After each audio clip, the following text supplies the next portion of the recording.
তারা ঢুকে পড়লেন উপাচার্যের বাসভবনে। অল্প কিছু শিক্ষক এগিয়ে আসলেন, সেখানে পুলিশের হাতে অস্ত্র, ছাত্রলীগের হাতে অস্ত্র, যে সূর্যের আলোয় রামদা চকচক করছে, পিস্তল চকচক করছে। আমার নিজের অভিজ্ঞতা হয়েছিল সেই দৃশ্য দেখার।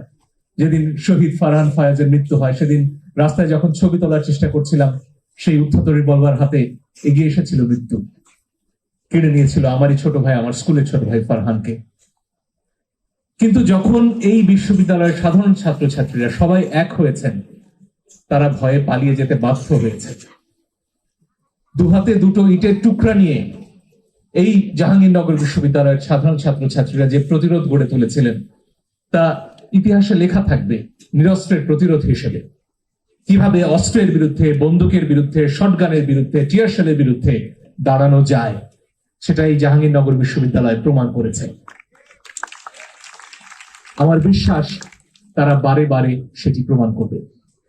অনেক সমস্যা আমাদের, 100 দিন পেরিয়েছে।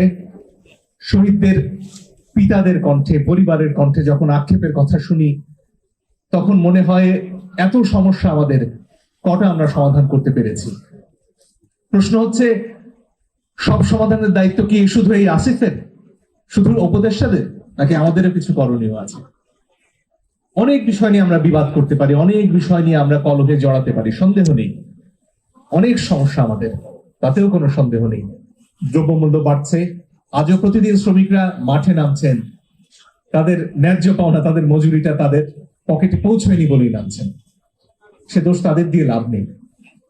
কিন্তু আমাদের জায়গা থেকে কি করার আছে, আমরা কি করতে পারি? যখনই শ্রমিক মাঠে নামেন, যখনই এদেশের খেটে খাওয়া মানুষ মাঠে নামেন তাদের অধিকারের দাবিতে, নানান প্রশ্ন সামনে চলে আসে। মুক্তিযুদ্ধ কেন করেছিলেন এদেশের মানুষ? আমরা একটা দারুণ স্লোগান দিয়েছিলাম, স্লোগানটা বোধহয় আমরা মনে করতে পারি, তাই না? আজকে, লাখো শহীদের রক্তে কেনা, আরো জোরে বলা যায় না? লাখো শহীদের রক্তে কেনা। তারপর কি হলো? মুক্তিযুদ্ধের পরে কি হলো? মুক্তিযোদ্ধাদের কি হলো?